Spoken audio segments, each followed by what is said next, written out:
దోపిడీ రాజ్యం. మద్యంలో దోచేశారా లేదా తమ్ముళ్ళు అని అడుగుతున్నా.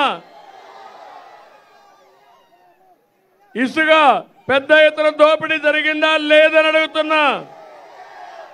పోలవరం కాలువలు నేను దొవితే కాలువల్లో మట్టి దొంగిలిచ్చిన దొంగల్ని ఏమనాల తమ్ముళ్ళు అని అడుగుతున్నా. కొండల్ని తవ్వేశారు, ఆనకొండలు, అవునా కాదా? భూ కబ్జాలు జరిగాయి, అవునా కాదా? తమ్ముళ్ళు ఇప్పుడు కొత్తగా వచ్చాడు మీ పట్టాదారు పాసు పుస్తకాల పైన కూడా జగన్ రెడ్డి గారి ఫోటో. నేను అడుగుతున్నా మిమ్మల్ని, భూమి మీద జగన్మోహన్ రెడ్డి భూమి మీద, అవునా కాదా? మీ భూమి పైన ఆయన ఫోటో ఏంటని అడుగుతున్నా. అందుకే హామీ ఇస్తున్నా, నేను వస్తానే. ఈరోజు ఈ ఫోటో చూడండి తమ్ముళ్ళు.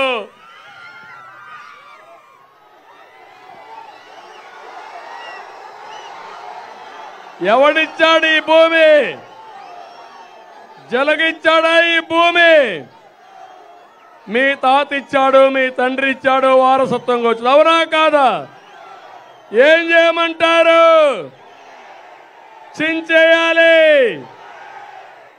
చెత్తబుట్లో వేయాలి. నేను వస్తానే రెండో సంతకం పెట్టి ఈ చట్టాన్ని రద్దు చేస్తా. పట్టాదారు పాస్ పుస్తకం మీద రాజముద్ర వేసి మళ్ళా మీకు ఇస్తా.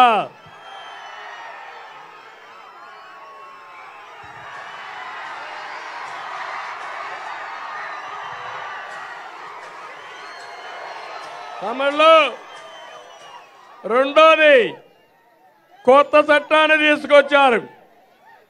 వీళ్ళ అబ్బ సొత్తు మారిగా రేపు వీళ్ళు అధికారంలో ఉంటే మీ భూమి మీది కాదు, జగన్మోహన్ రెడ్డి అవుతుంది.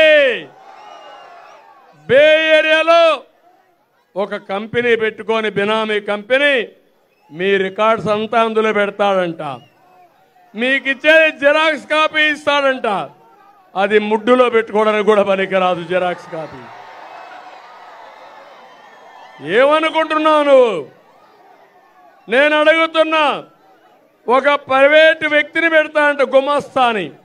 సజ్జల మాట్లాడుతున్నాడు గుమస్తా. సాక్షిలో గుమస్తా, రాష్ట్రానికి ప్రభుత్వ సలహాదారుడు.